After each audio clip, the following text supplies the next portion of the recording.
Karibu katika episode ya pili baada ya kumaliza episode ya kwanza ya Game of Lovers. Na hii ni episode ya pili. Twende. Manyanyaso walizidi kuwa ya kutosha kwa muda wa siku 5 sasa. Wanaelekea weekend. Princess akawa anajikaza tu.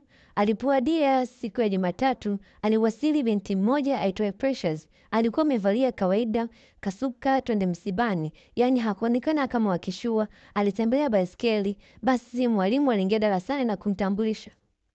Tafadhali ninahitaji tulivu. Leo tuna mgeni, mwanafunzi mwenzenu anaitwa Precious. Wanafunzi, oh wow, kilaka gani hichi? Kwa sauti ya chini. Mpeni kiti akae. Pia leo sitaweza kufundisha, mtajisomea, okay? Sawa mwalimu, walijibu kwa sauti ya juu. Mna bahati nzuri sana. Nilitaka nisahau tangazo hili. Nesi baadhi yenu mnajua kuwa kuna game la wanafunzi litakalofanyika kipindi cha project. Mtapata maelezo zaidi kwenye akaunti ya Facebook ya shule. Okay saa. Mwalimu, sawa naenda. Wanafunzi, nenda tu kesho. Kwanza ungejua tulitamani uondoke. Baada ya muda mfupi iligonga kengele ya kwenda break. Basi Princess alionekana mpweke. Wala hana rafiki yoyote, walimbagu kwa sababu ya rangi yake. Alihitaji kuelekea toilet. Prince akamwagiza Nash aende kumnyanyasa Waltdent. Basi Nash alitoka yeye pamoja na rafiki zake kuelekea toy.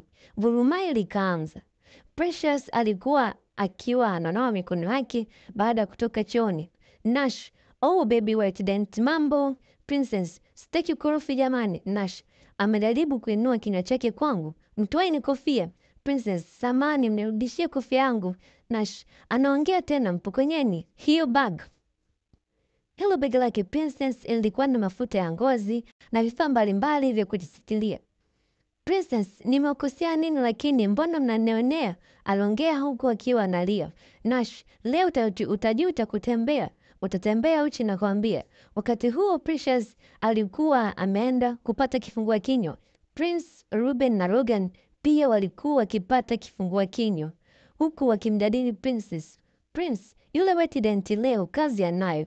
Ruben, kazi gani tena? Prince, nimemtuma Nash akamkomeshe. Logan, amekosea nini? Kwanza ananisikia maumivu ya kichwa. Nikapata huduma ya kwanza. Ruben, sawa nenda. Prince, katutuko kekundu maana watakabonya leo maana kale kadem sope nyau. Baada ya kufikia hivyo, Precious alikumbuka matukio yalikuwa yameanza chooni. Basi aliacha chai na kukimbilia toy. Lakini alikuwa amechelewa. Walimpokonya kila kitu kisha binti huyu alibaki toy akilia. Walimchana miguu na viwembe, walimchania sketi, walimkata nywele na mkasi, matusi mengi na kadhalika. Basi Nashi akaenda mpaka darasa, anaruka mlinzi na kumwambia afute video za kamera ambazo walikuwa wanafanya tendo hivyo toy.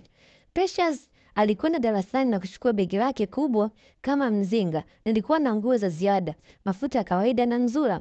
Basi wakarudi darasani wakiwa njiani. Princess, uhitaji kuwa rafiki yangu. Yatakusibu mengi. Precious, nani mimi? Labda nisiwe mtoto wa Depu. Princess, nakuomba usiwe rafiki na mimi. Mimi ni mkosi.